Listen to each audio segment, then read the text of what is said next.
Hello, everyone. Welcome to the Fabulous Women Podcast Studio. I am Kim Allen. I am your host. This is where you come to meet amazing women from all walks of life who are so amazing that they've been elevated to the Fabulous Women category. I'm so excited because we have a really, really wonderful, very special guest today. I want everyone to please meet Tara Nelson. Tara, welcome to the podcast. Oh, thank you so much, Kim, for having me. And I mean, you set the bar high with fabulous women, being so fabulous yourself. Okay, so I'm looking in the camera and I joke with everyone that Mercedes that Tara is driving, I paid for that. So you said it exactly the way that we practice. But thank you. I'm Check really is in the excited mail. about, see, right? I'm winking at everyone. So what I'm doing is I want everyone to meet Tara because she has a really great message today. The name of the episode is Breaking the Script. Tara Nelson on women, tech, and changing the narrative. And that's what I'm talking about, everyone, right? When we come here and we're learning more about women, I want everyone to know what we can do about it and keep that going. So, what I'd like to do, Tara, to set the stage as I do with all my guests, is it okay if I read your background so that they know how great you are and what you do and what you're doing? Of course you may. All right. Thank you. And then we'll go to questions. That really great Okay. questions for Tara. All righty. So I'm looking at her bio right now. Tara she's in Massachusetts. She is the managing director of MTMG, which is a tech consulting firm, correct? Yes. Okay. And I need you to explain this. You were the managing director of Mind the Mobile Gap. Were you in Ireland for that? Yes, I was. Okay. We So split our time between Ireland and the US. So got it. So obviously Tara is Irish and I love that about her. Okay. She knows that too. Everyone thinks that I'm Irish and I don't know, I might be, who knows? honorary Irish. I'm honorary. See, there you go. I There you love that. go. Yes. Tara has such an interesting background and we talk a lot about women in leadership. I think that some of what she's done before, she's the owner of Tiger Lily Events, love that name, promoting sustainable themed events, and also founder and creative director of the Village Theater Company. So we're actually going to be talking a little bit about how that blend brought her to where she is today. Tara, before I begin, is there anything that you would like to share with the audience about yourself or anything you want to say about the company that you're working for? Um, I mean, I think we'll probably talk through a bunch of things, but I just think I have a pretty wild, storied uh CV. It doesn't follow a straight path. So, hang on, be prepared.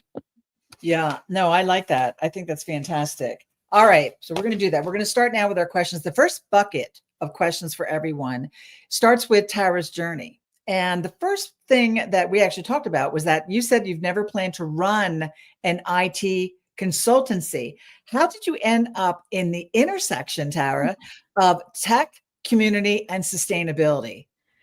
Oh, well, the things you do for love, right?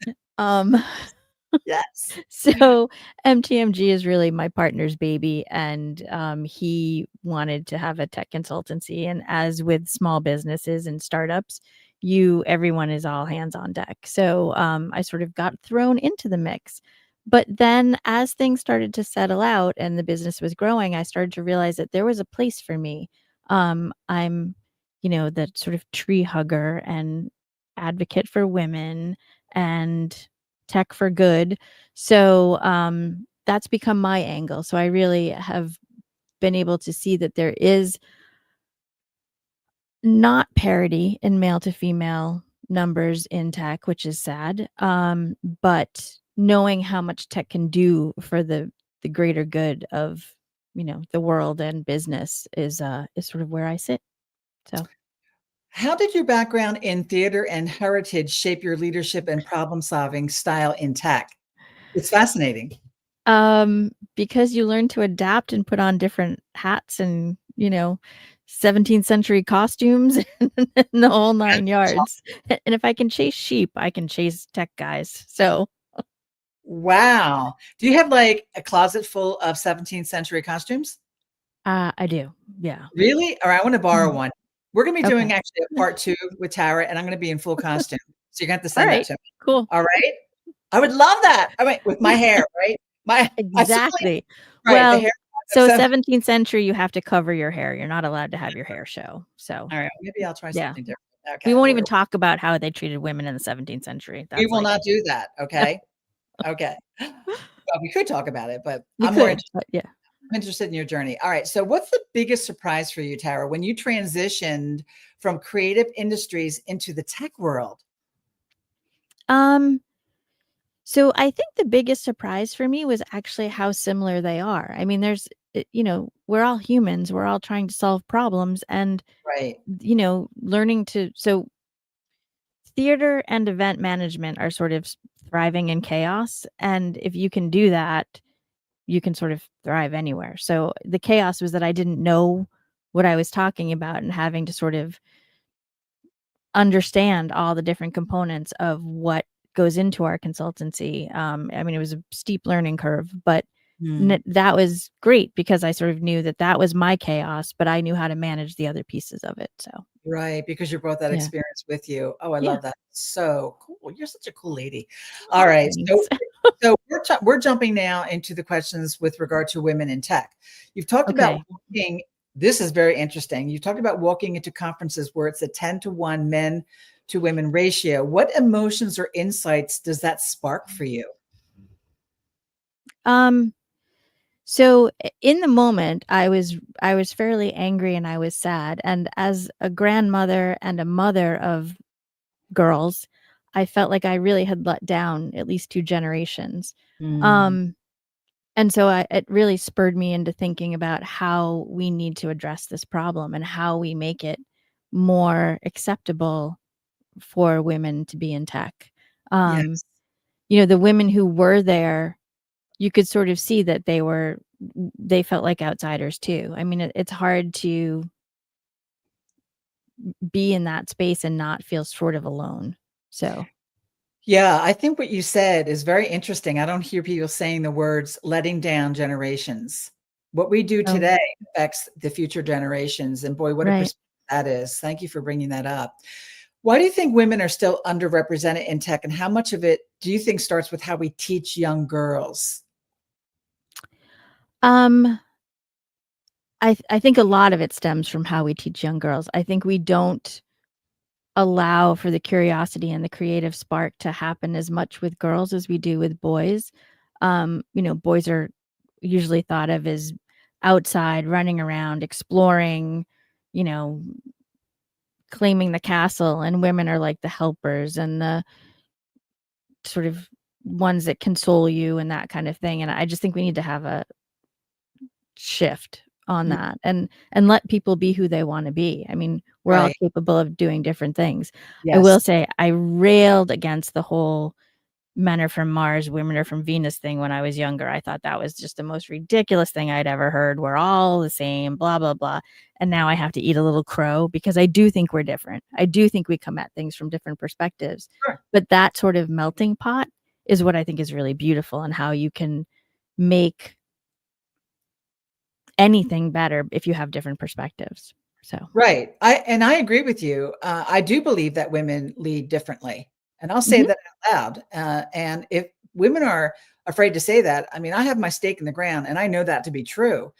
However, I came up in the age of very few women, and I was in mhm, pharmaceuticals. I still remember my first job right out of college. There was not one woman in leadership over mm. the age of 30, and I was told I was asking, I looked around, I said, "Why?" And a woman said to me, "Oh, yeah, because, when you be careful because when you get in your 30, they put you out to pasture." I was told That's that. By insane. a woman. It's insanity. So for me, that's my driving force. What is Right. quote, "What does having more women in the room look like to you, not just in numbers, but in impact?" Tara. I think again it comes back to that perspective. We all have different perspectives and Yeah. the more different voices you have and the more different talent you have, just again makes everything better. Like we all rise with each other. So, Yes. um, Well, right. well, So like yeah. just having more, and again, going back to that sort of generational shift, I think if there are more women in the room, then more girls are going to be feeling empowered to be in that room later. So, Yeah. No, yeah. I agree with you on that. When they see people that look like them who are older than them, that Mhm. is what they, aspire to. Right. How do you think we can move beyond that, tokenism of having, just let me even I don't even know the latest statistics. When I was Yeah. in school in women in leadership, I'll never forget I had amazing Ivy League educated PhD women, and they were talking about the stats back then. I think it was like literally out of like Fortune 500, there were 3 female CEOs, and they were applauding that. And I'm sitting there like, what? I was like, are you kidding me? That's it. And that was a long time ago. But I don't know how many Mhm. we have now, but it's not a lot more. So, It's not a but lot, no. not at all. So how can we move and truly promote, and here we go, qualified women into leadership roles?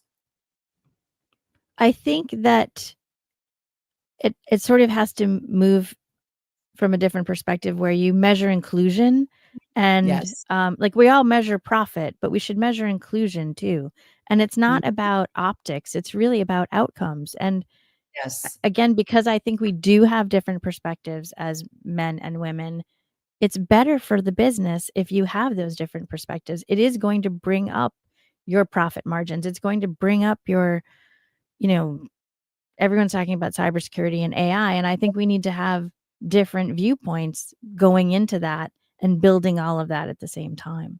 Right. That's true. I like that. I know that we talked about this even just before we got on the podcast, that I've had male leaders that have opened doors for me and sponsored me. Well, not really sponsored me, but in their way of doing it. But I've Yeah. also had some women leaders too that they were who I patterned myself after, that I really wanted to be like them when I grew up. But I'm still meeting women now who I want to be like them when I grow up because I'm a baby. Okay. I know. Me too.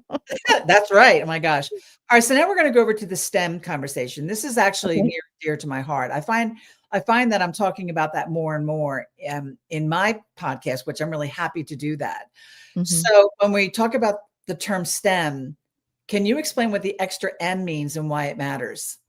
So it's Well, for STEM. yeah, so it's, science, tech, engineering, maths, and then the extra M is medicine, and I think that that's something that we leave out of the conversation a lot, and Yes. anyone who's been in the hospital knows that nurses are predominantly women. I mean, there's a Yes. really high cohort there, of women, and for me, it came from sort of my sister going through nursing school and then going into very large hospitals and seeing her excel at her job because she's one of the smartest people I know, and her problem-solving skills are phenomenal. Like, you Wow. put her in crazy chaos thing, and she, like, figures everything out, and so watching how medicine is not being included in sort of the STEM process where it needs to be, because it is a science, I mean, there's no other way to Absolutely. say it, but also sort of letting that filter down into everyone thinks doctors are the be all end all, but the nurses are the ones who do the bulk of the work. So and the bulk of the, diagnostic work too, because they're the one that pick up on the signs and signals.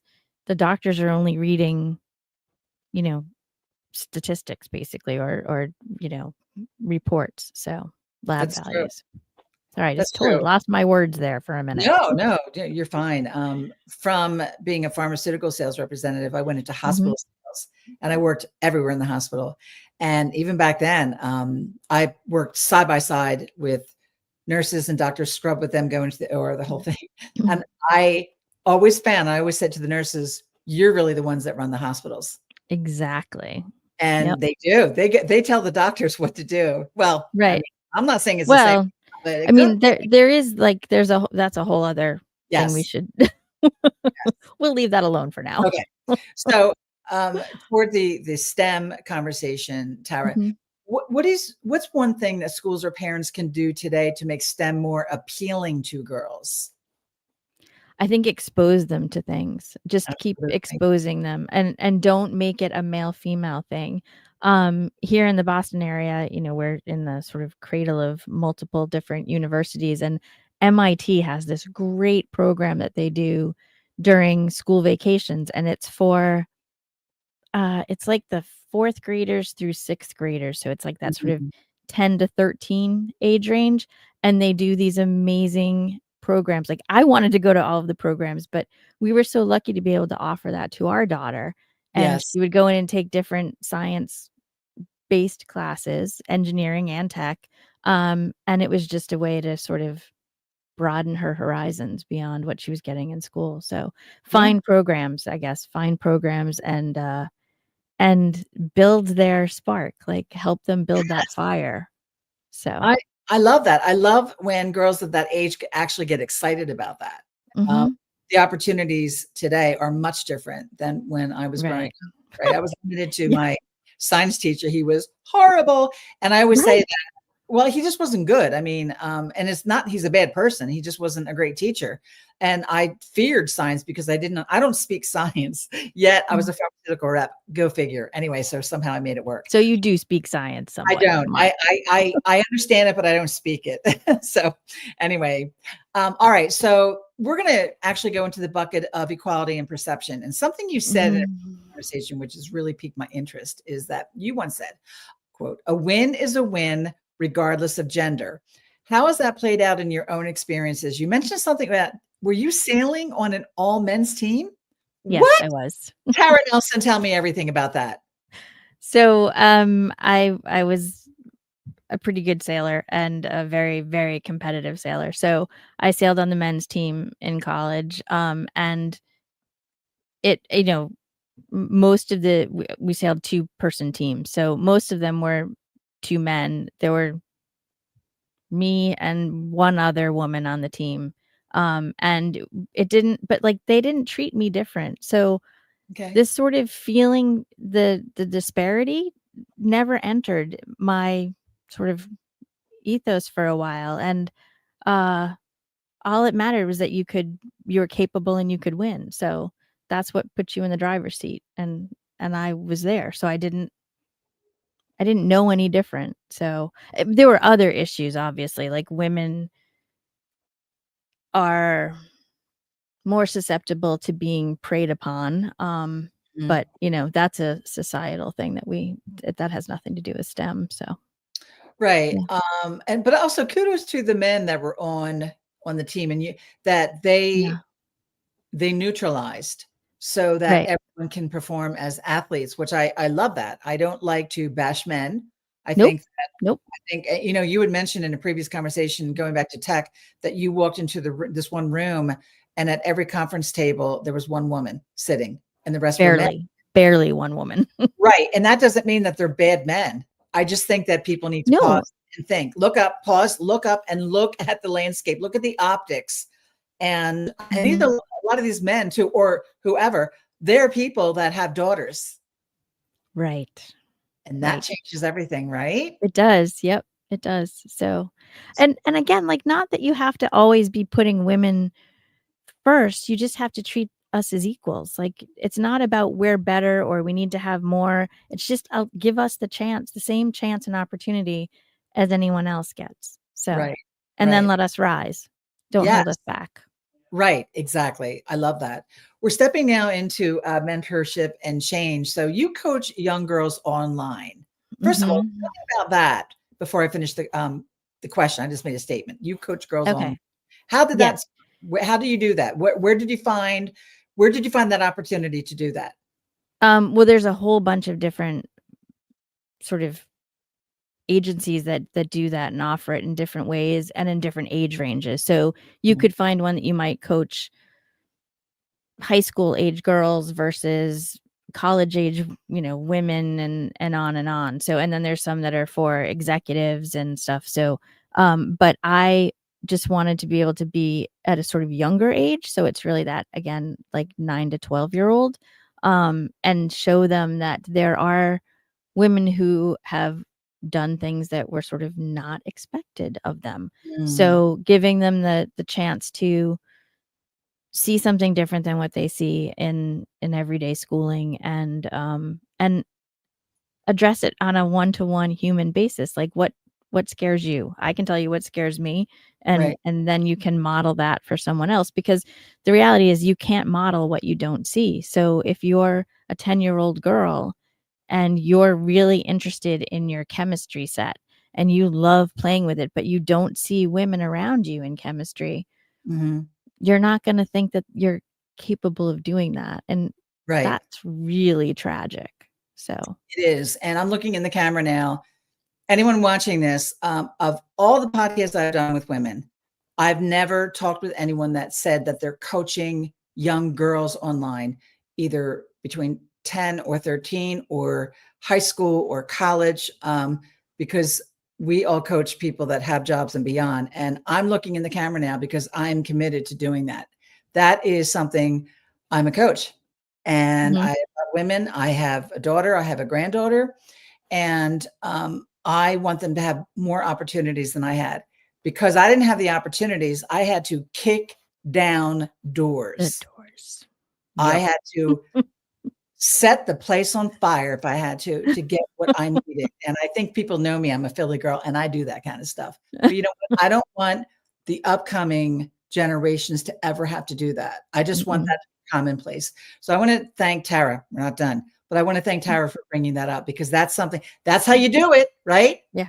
Keep that going. Tara, Yep. you're doing it. That's why you're on my pedestal. All right. So Well, there. thank you. Yes, you are. All right. So now, how are you on time? We're great. Okay. So let's talk now about mission and mindset.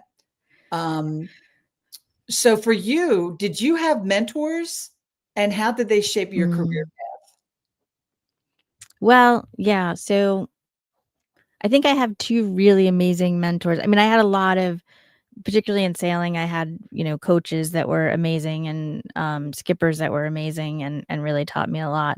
Uh, but for females, I had one professor in college was just amazing, and she, um like I always say, I wanna be Dorothy Austin when I grow up, Mm, and she just was brilliant, she was caring, she was sort of 2 minds. It was like arts and science combined. She taught child psychology, which oh, I had yeah. to take a science for my, you know, Bachelor of Arts degree, and I wasn't in science when I was in school, so, I took science obviously earlier, but, so that was my foray, and I also took, genetics, which was amazing, and I loved it. So, Uh, I what? think that's another place where I feel like it's tragic that we don't promote girls in science and allow them to have that, because maybe my whole career would have been different. But anyway, Yes. I digress.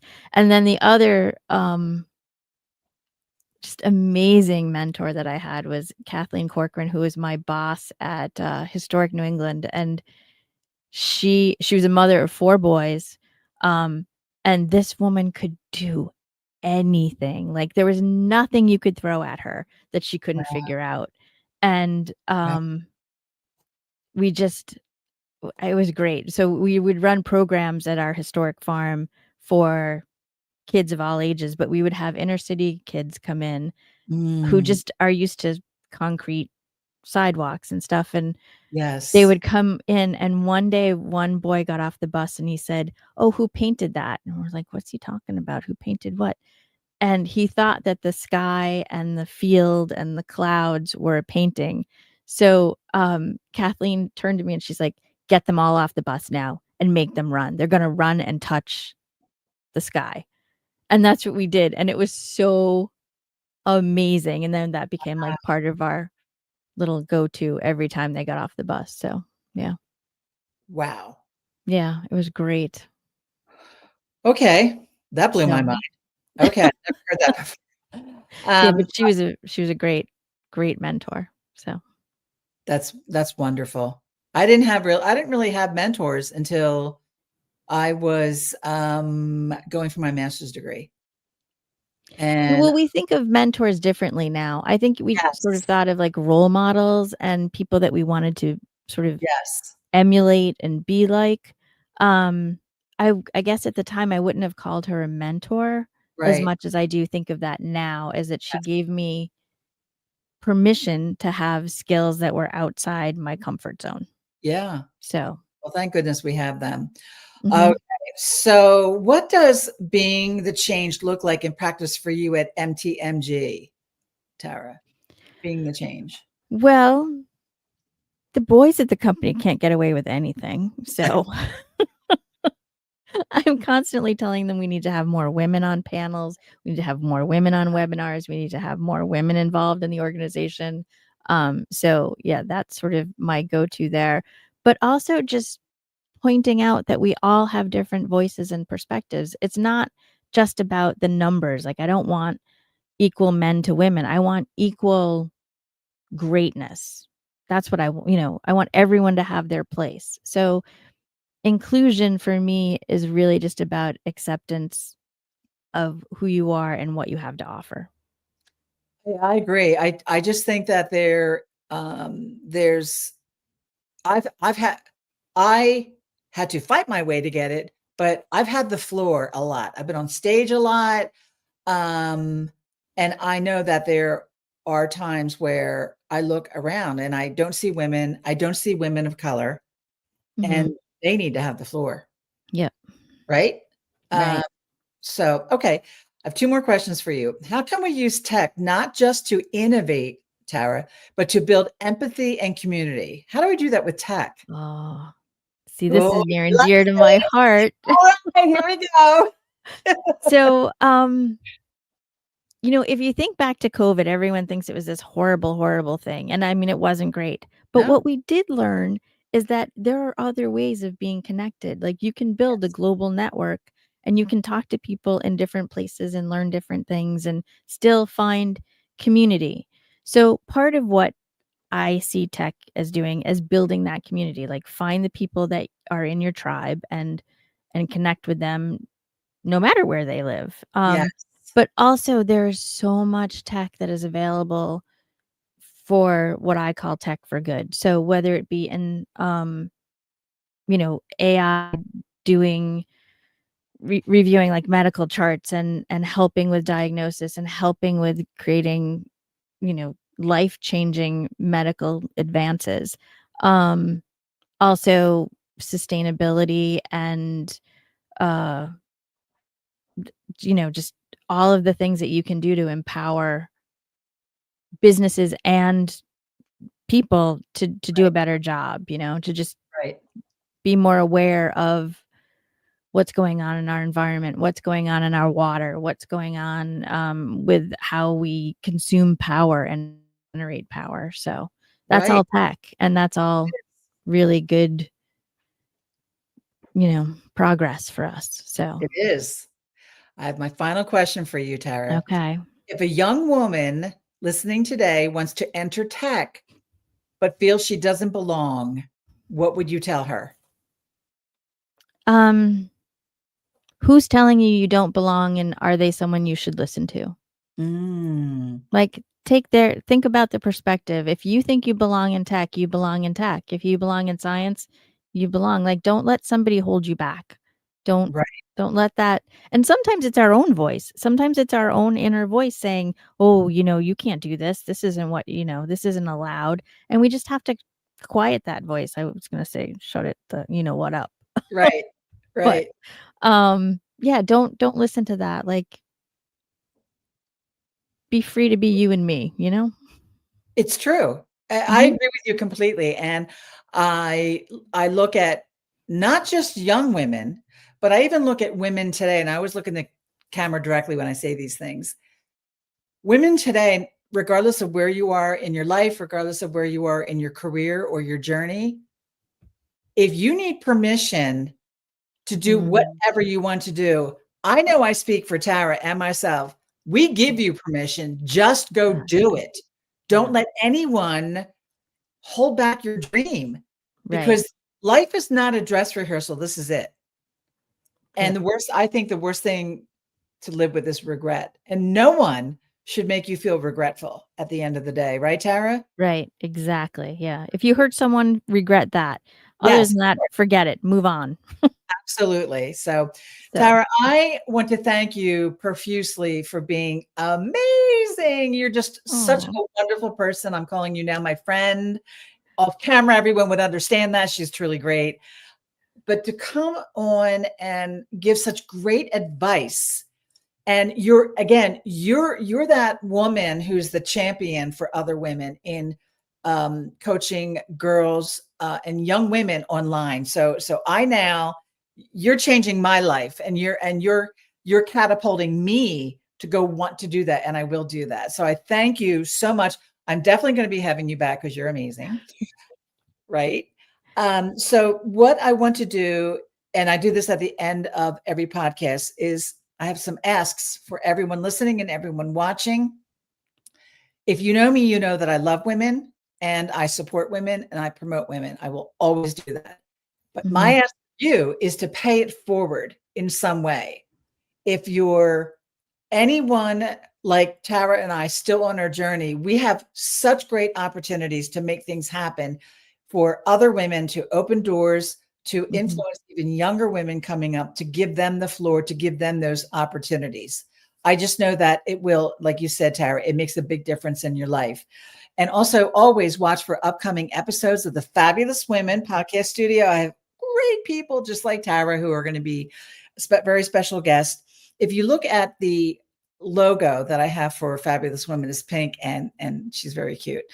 But I do have on there something I will leave you with. I really believe in it wholeheartedly, that when Mhm. we inspire today, we empower women tomorrow to go out and be the best that they can be with no barriers. So until next time, everyone, stay fabulous.